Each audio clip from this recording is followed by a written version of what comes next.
I'm going to talk a little bit about where we take refuge and what that means. In part because I had to give the title for this talk like 4 months ago. So I had to pick something really general because I had no idea what I'd want to talk about at this point. So that's a very broad target to aim for. And I figure this is kind of a get to know you kind of talk. You've probably never heard me talk. I've never met this community, but I've heard plenty of stories about Great Tree as I'm friends with Chimio. I've been I meet with her on a monthly basis, for the last 6 years. We have a little peer group of kind of free support things. So part of my being here today is an expression of gratitude for the ways in which this community has shaped and supported her over time. So taking refuge, I want to just start with a little piece from Dogen. This is the Shobogenzo from Kiebus Bukosu. It is clear that what the Buddhas and ancestors in India and China have authentically transmitted is reverence to Buddha, Dharma, and Sangha. Without taking refuge, there is no reverence. Without reverence, there is no taking refuge. The act of taking refuge in Buddha, Dharma, and Sangha is achieved through mutual affinity and interaction. Whether you are in a Deva realm, a human realm, a hell, a demon realm, or an animal realm, when you have mutual affinity and interaction with Buddha, Dharma, and Sangha, you invariably take refuge in them.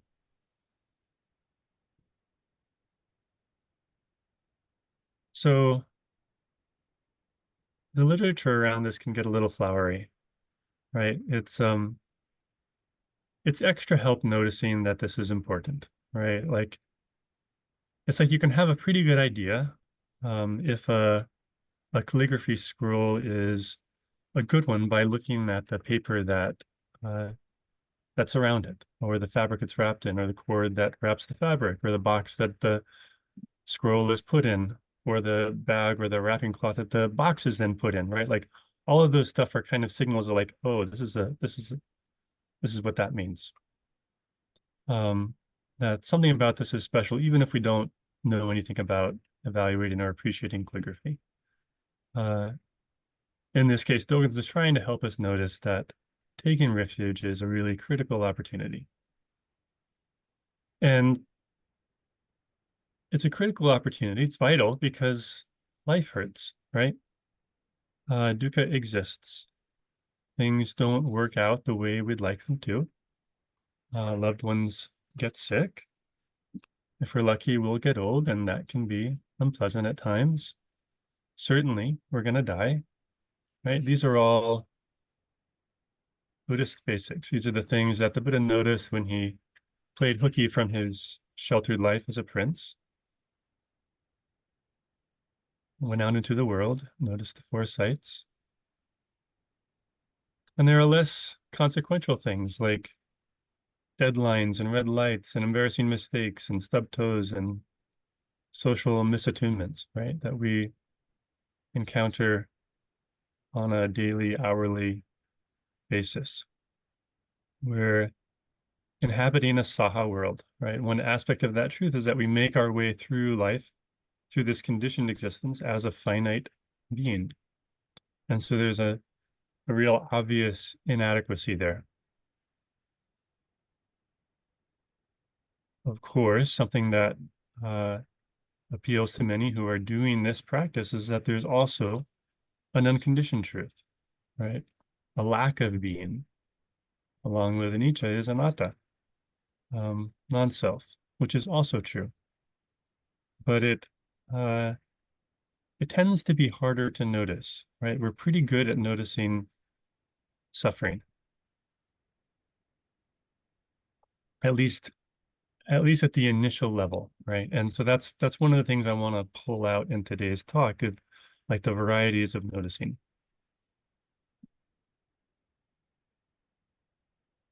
Speaking of conditioning and unconditioned, we're all finding our way through a pretty thick fog of karma, right? That's shaping our view and hiding our options. Some of that fog is personal and some of it is is broader, cultural, generational, structural. One thing that's really important about the Buddhist approach here is that it puts a lot of responsibility on us for dealing with that conditioning, right? There's a lot of agency here that we're being given, which I think is really one of the things that appeals to a lot of people about this practice.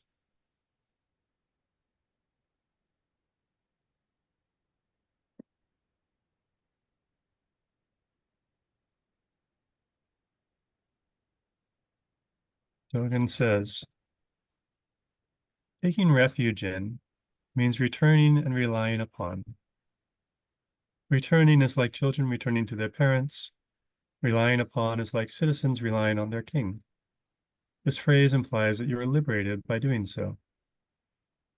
You take refuge in Buddha because he is a great master. You take refuge in Dharma because it is good medicine. You take refuge in Sangha because it is an excellent friend.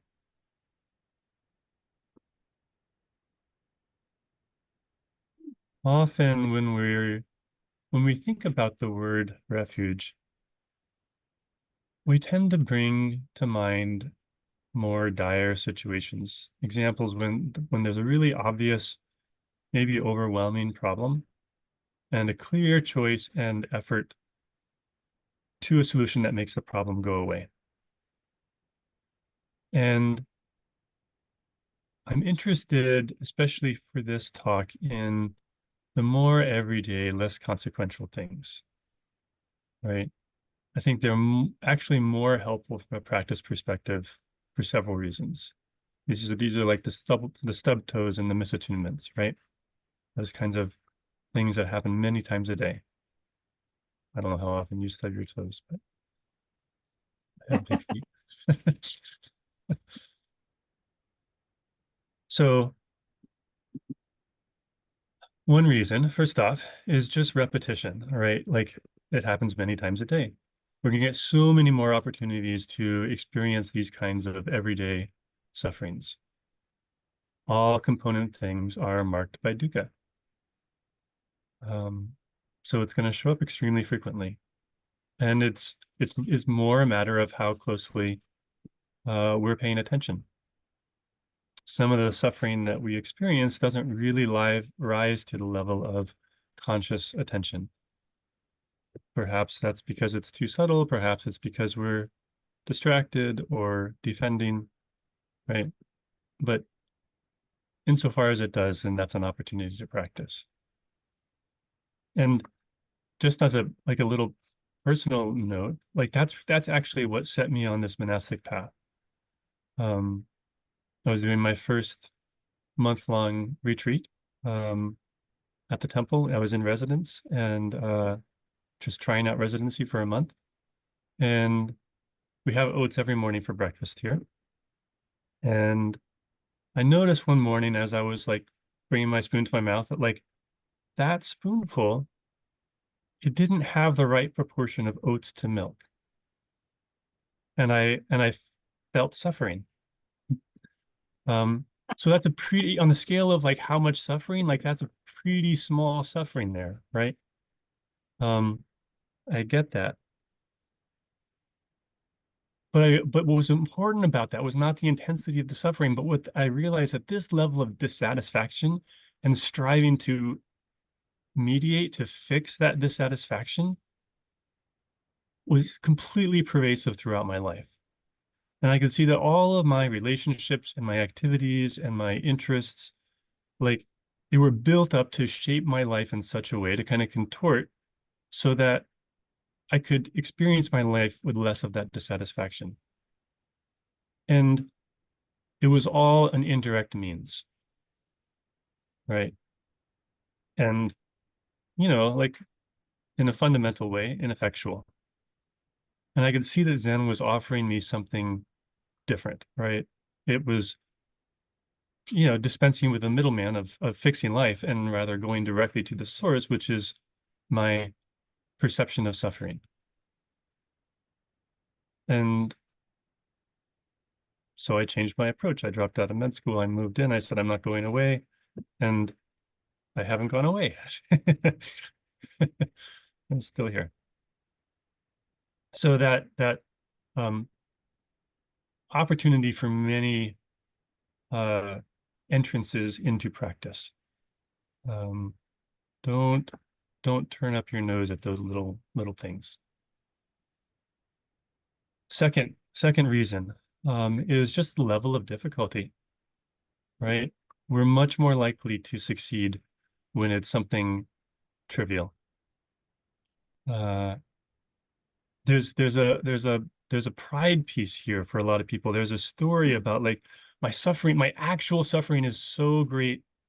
Um, it's not going to count if I spend energy on these little things, right? And it pulls us away from practice. But to clear out some of the fog, to affect some of our habits, we actually need to be able to change our behavior.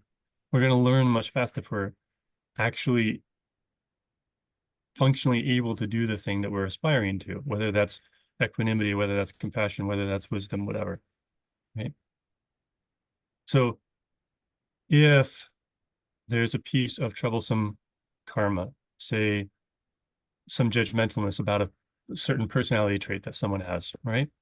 If that habit is deeply ingrained, if it shows up in multiple spheres of my life, there's some decades of momentum, I identify with that at some level, it's really difficult to gather the leverage necessary to make a change in that behavior of judgmentalness, right? Whether that's a thought, a speech, or an action. It's really hard.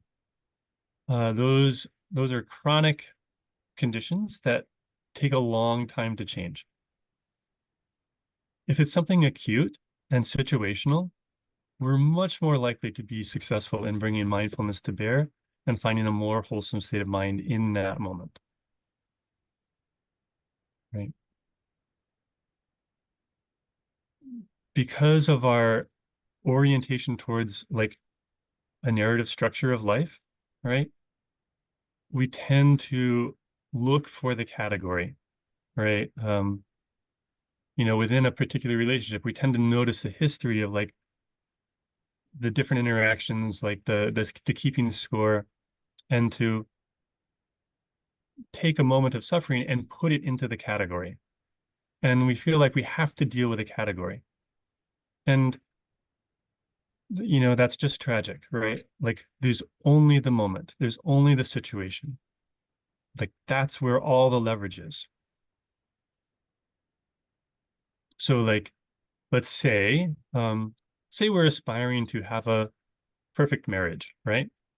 And in that case, like wiping the counter is not going to touch it, right? It's just not enough. But if you see actual traces of coffee grounds on the counter that your partner has complained about in the past, and you actually wipe it up, that's a micro success, right? It's a micro taking refuge in harmonious sangha. And that's an actual success in seeing past the self that isn't in tune to a particular impact. And it's a success at making a behavioral change that creates more connection and support for practice, right? It doesn't mean that you have a perfect marriage, but like it's actual movement. So please be content with making those little adjustments, valuing those little adjustments, right? Part of that is reflecting them in others, like acknowledging, right? Yeah, it doesn't fix everything, but it's a clean counter. Score. And and part of that being content with those little adjustments, those things which don't clear out the category, but it's just a line item, is we have to feel that responsibility to do that many times a day. That's part and parcel there.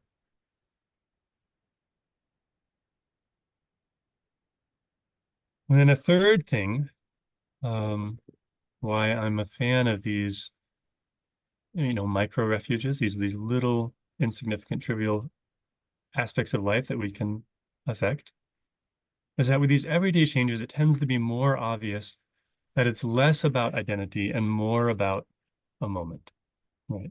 Just that moment. It encourages us to zoom into the precise mind that is present right now, rather than zooming out to the history or the category, right? That we, who we've been and how we recognize ourselves. So I want to do a little experiment here if you're up for that. I'd like to take a moment and just kind of land that impulse, because this is an easy detour, right? This is if you're on the highway of practice, this is a very easy exit ramp to take. When we're unsure of where we are, like there's a tendency to kind of like look around, get our bearings, like um try to find who am I, right? And there's different ways to do that. So let me ask a question. And you'll have 30 seconds to find the answer. Okay?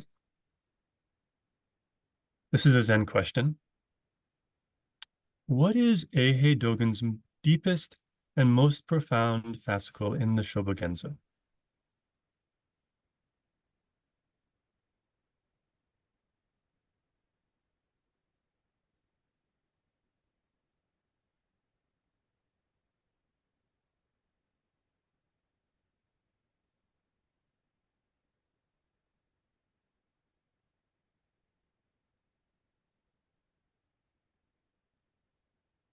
Okay, I hope everybody got that. So let's bring some mindfulness to that experience. First off, let go of the question, right? It's a new moment. You're not going to have to share your answer. I'm not invested in what your answer was. So if you were, you could let that one go or put it in the chat if you feel the need to have that recorded. Notice if that experience, after I asked the question, was that pleasant or unpleasant, right? Which Vedana showed up in a very general way. You don't have to justify it. You're just noticing basically, was that a positive, negative, or neutral experience?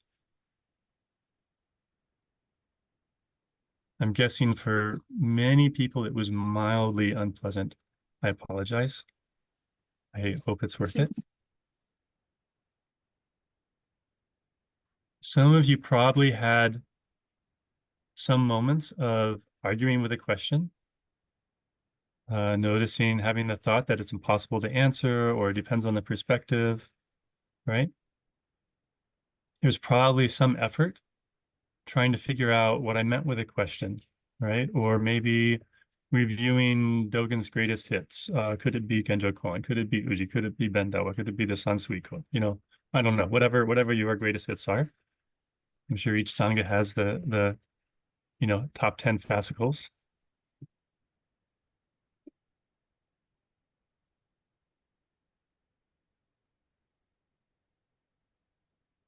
I would say all of that is some variety of kind of zooming out, of looking outside for help. And zooming in would be attuning to the immediate present experience of not knowing and feeling some situational pressure to know. And so that's the pivot point, right? Like a situation arises, we need to know something, we don't know it. Like that sensation is really, really interesting. And if we take refuge in that moment, we let ourselves have that experience. We give ourselves to that fully. And what that's like is it doesn't last very long. One, whatever. Um, and two, uh, we'll probably get some useful information out of it. So like that suffering is specific and it's specific to you. And so like I find that if I follow my suffering in, like the particular relief is usually appears once I've landed the suffering. We get really good leverage when we move through an experience of dukkha. So one possibility, I don't know what it was for you or what it would be for you if you landed it with that kind of mindfulness. One thing that might bubble up is like, oh, like I'm just telling myself a story that a good Zen student would know this, right? And as you see that, you see the like fabrication, right? It's not real. It's just a story. Often that specific experience of dukkha gives clues to its dissolution, but we have to go in there to get it, right? We have to be willing to have that aversive experience, even if it's a very mildly aversive experience. That's taking refuge. That's using the mind of meditation, the teachings of the Buddha, the example of the Sangha to help meet an experience of suffering.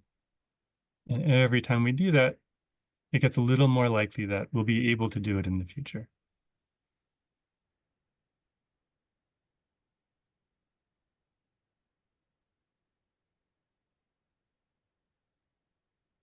So yeah, look for refuge and the that you can turn towards in the everyday insecurities and disappointments, right? Don't wait for that big ticket suffering. Like we don't need the melodrama. The rigor of practice comes more from that frequency and constancy of that turning towards, that opening to, that letting go of the extra. It's not it's not the size of the turn. It's not how many degrees you can pivot. It's the frequency of turning, which is very much like Zazen, right? Often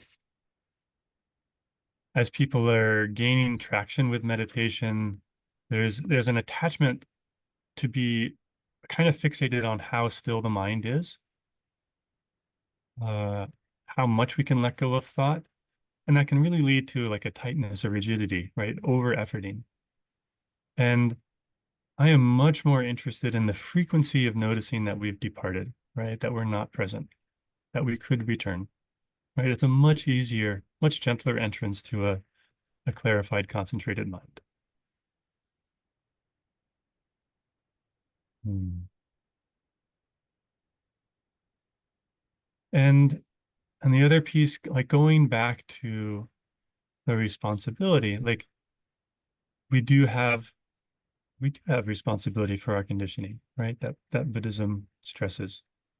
It's our job to meet our suffering, to transform it, to liberate those figments of separateness, like those dreams of inadequacy. That is our path. Of course, the unconditioned, the immaculate, the absolute is part of the picture. But we don't take refuge there to escape suffering, right? Like that's the that's the confusion around like, well, what's the goal of Buddhism? Right? Like there's this impulse to kind of point to Vairocana, to like the immaculate, to vastness. And uh and of course we know that that's not quite the right answer.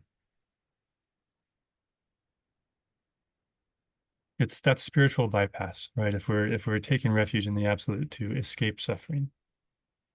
Instead, we gain access to vastness by going through our actual mundane life. The Buddhist three bodies are not separate.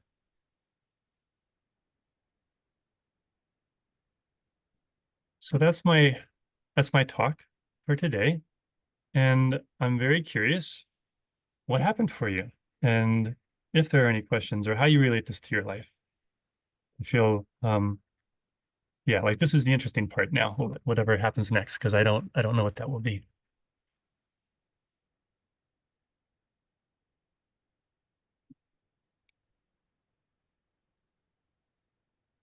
And I also don't know if there's a form for how this works at Great Tree, but please educate me. Unfortunately, we don't really have a form. Great. So if anybody wants to raise their hand or just say something. I had a bit of a question when you were describing, you were talking about categorization and how we have, an instinct to try to categorize our experiences in order to understand them. And I wanted to just say a little bit more about that and what that means. Sure.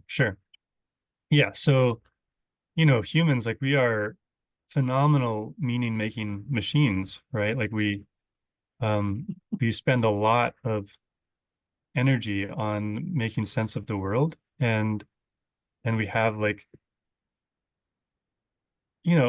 impressive capacity to do so. That's really useful, and it can also get us into a lot of trouble, right? Like, that's something that is, like, unusual in the broader world. And we pay a price for it. So the like it's really, we can gain a lot of understanding and capacity to affect by representing our world. And there's also a distancing that happens there. And it's useful to know, like I'm looking out over the meadow in front of me. There's a window in front of me, and there's this flock of bush tits, which are, like, going in and out of the chicory. It's a beautiful scene. And the like I know that those are bush tits. I can put those in that category, little small tiny bird. Um, and so that's useful in recognizing them. I don't have to, like, have a good look at one in isolation. I kind of know how the flock behaves. So that comes from that ability to categorize. And, like, there's a wonder missing because I can put it in the category so quickly, right? And so there's a plus and a minus. And in terms of like, dealing with my own suffering, like, what I find, in offerings, do you call it sanzen or dokusan? But basically interview, when people are coming in and they're bringing me, like, issues in their life,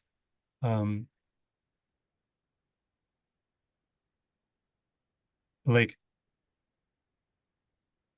when there's an increase in suffering, there's a tendency to want to relate the problem to who we are, to fit it into that broader structure somehow. And uh it makes it a bigger problem. It's kind of comforting because, like, the suffering we feel is um convoluted, and it's personal, so it's intense, right? um in a subjective way, not necessarily objectively. uh and so we're trying to we try, like, there's a certain gratification in, like, putting something in that broader category of, like, um ways in which I'm not recognized, right? Or whatever. Uh, some kind of broader suffering, we can put it in that category, and um, oh, that's why I feel so bad. But actually, like, I feel so bad because it's this moment and I'm in it. And, like, the second version, I have a lot more capacity to change that moment, to change the mind. I often what I'm doing in interview is trying to, like, help people release the category. Right. There's this tendency to, like, to keep coming back, to keep telling that broader story of um of why I'm suffering this much. And that entrenches. So we have those habits of mind, and um we need to let go of them. Is that helpful? Yeah, that is helpful. Thank you. Okay, great.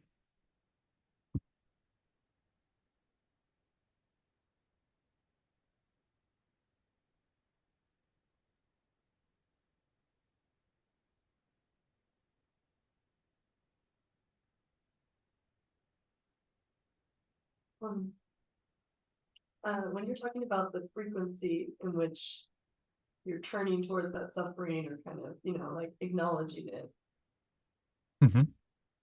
can you walk me through what that kind of looks like in your, like what you're saying or like what your body is doing or something like that? Yeah. Well, it's a little reflexive at this point. Um, like the doorway has just gotten a lot bigger. I think like and it's like when I say reflexive, like it's less of a like of a decision, like of a conscious, like volitional, like, oh, now I want to do this instead. Um, it start outs like that, but it's like, but that's a little artificial. And um I think what happens over time in practice is that like we do make that artificial, obvious, explicit choice enough times that we build up some faith in it. We build up a body memory of that being a possibility of a certain kind of releasing, of a certain kind of like, what's this? It's or a certain like trusting of it's okay to feel this. And um as that gets ingrained, gets soaks in, um, it just happens easier. One of the particular like moments for me of trust there was when I realized that like when that happened, when I had that, that slight little pivot towards allowing my experience and just like l- letting it happen, letting myself feel it exactly as it is. What is the sensation of being me right now? It always changed.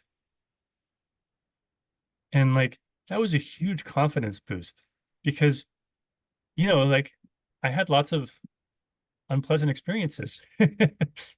And so that like guarantee is like a get out of jail free card. Like that guarantee that like um that experience was going to change if I paid attention to it was really reassuring. It didn't necessarily become unpleasant. Sometimes it would change the type of unpleasantness it would be, but that became interesting, right? Because that's part of this like what's the pathway out of this? Right? Those changes in sensation as I'm, like dropping into mindfulness and noticing my experience become really interesting.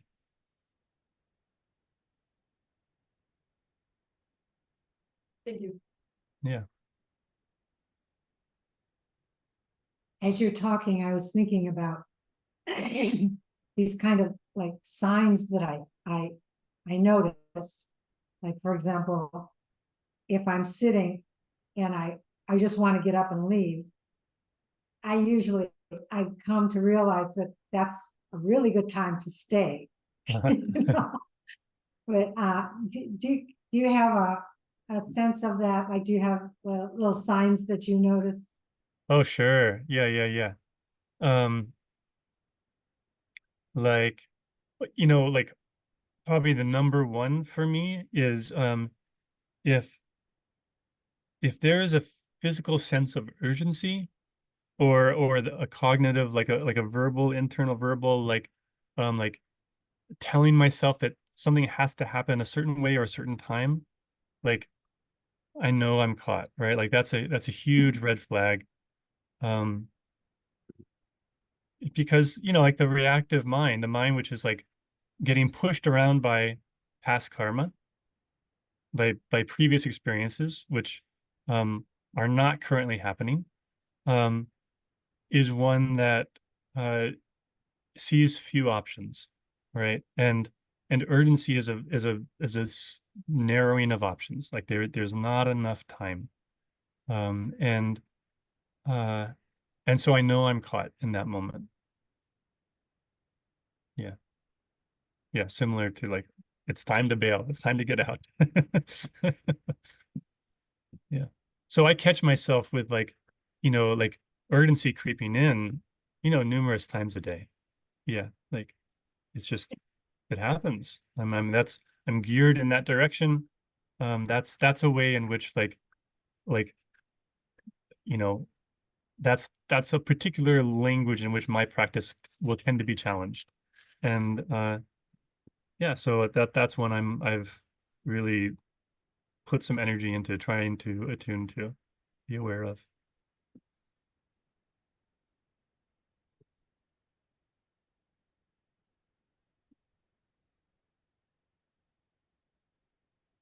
I think I have one more question here. Yeah, please. I think one of the forms of suffering that I encounter frequently and am aware of is relationship to others. Like something's going on and Yeah, something happened to me that's like I notice a lot of suffering there. And I think,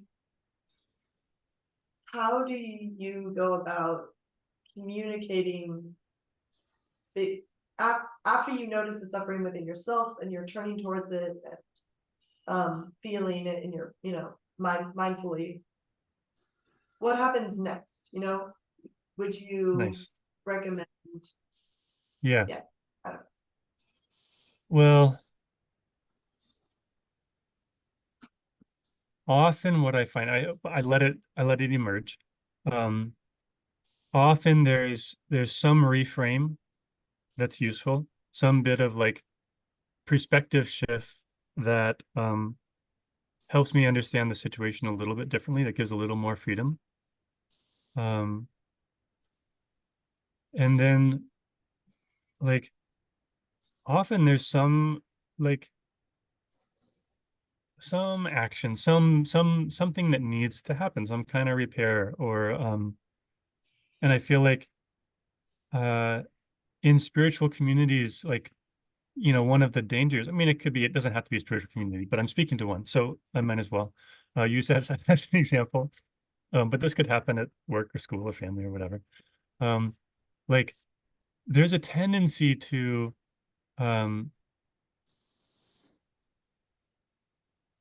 like, oh, well, that's their practice, or everybody's trying their best, or um, like basically to bypass and uh, to not repair. And I feel like, that's part of, there we go. That's part of like taking care of Sangha is, valuing it is like it it takes regular maintenance. You can't defer that. Or you can, but it's less effective. It's not going to run as well. Um, and so, when there is a miscommunication or an assumption or whatever, something happens, um, like land it, take responsibility for your part. If there's some kind of amend to be made, like take the initiative there. And that's that may be just like, a sharing of experience, like, oh, here's what happened for me. Like I felt bad about that. Um, that might be all that's needed. Um, but it's allowing it's helping people see each other more clearly. And like everybody's had the experience of looking around the Zendo and thinking that everybody's sitting more still than them, right? Like we project. And so like those little offerings of transparency are really valuable in this context. It really adds a lot.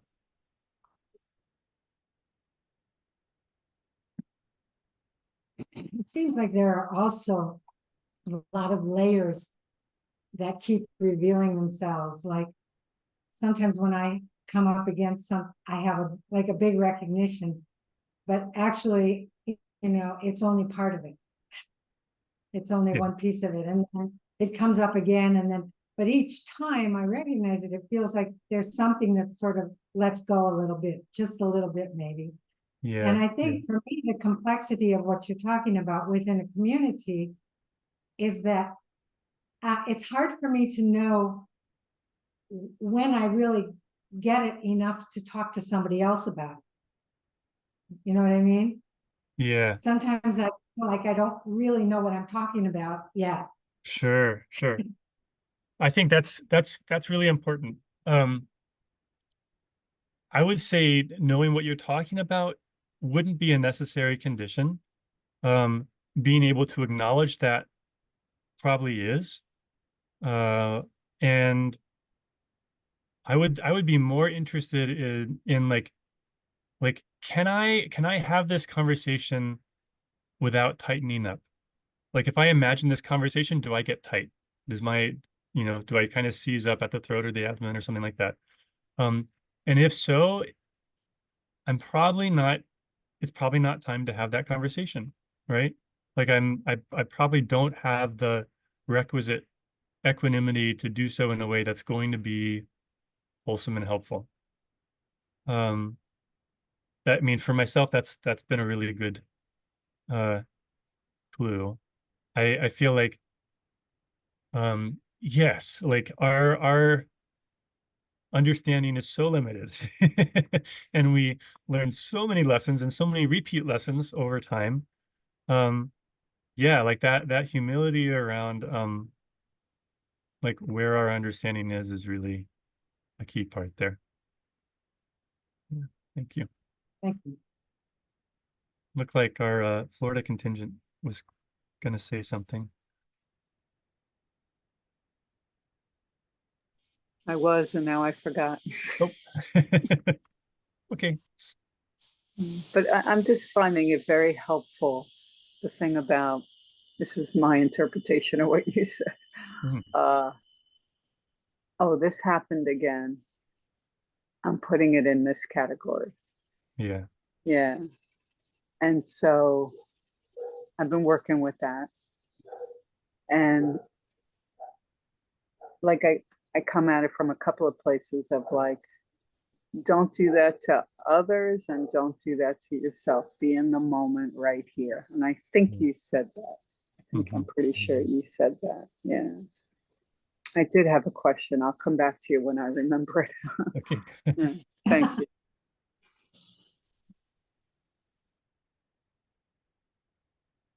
Did anybody have like different experiences when I asked you about Dogen's best fascicle?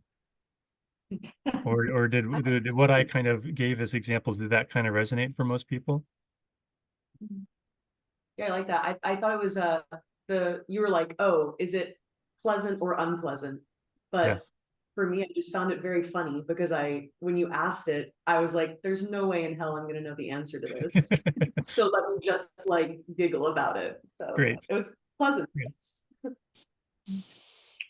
That was basically my exact experience too. That oh, the question I can't even pretend to know an answer to, so I can relax.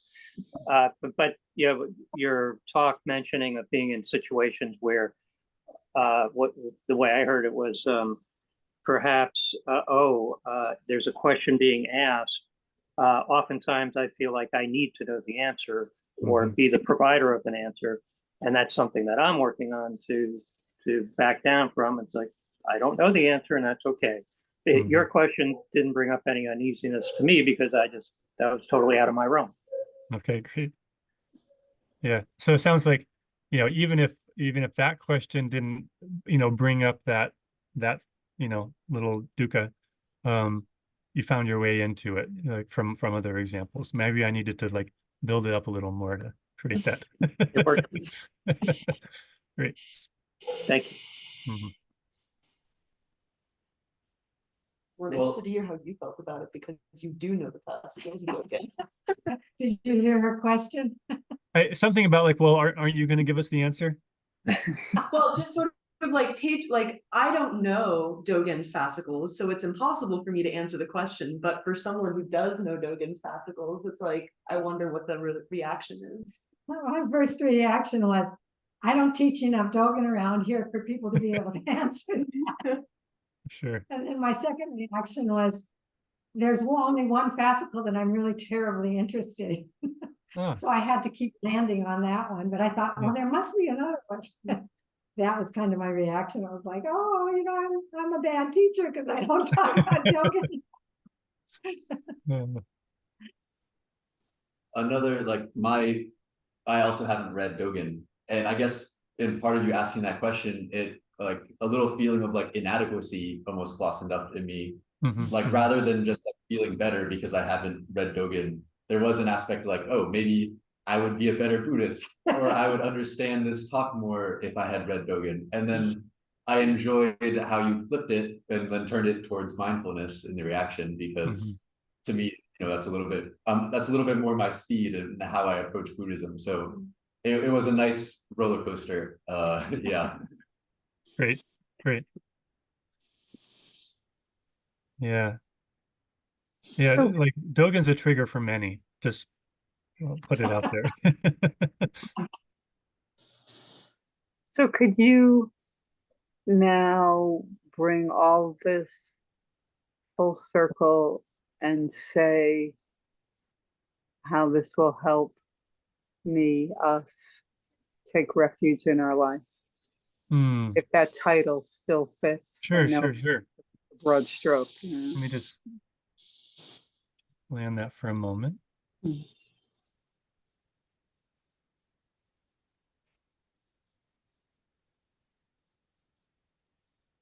Yeah, I think what I hope the take home message is that like whatever your actual life is in this moment, like that's where you get to take refuge. And to feel the import of that.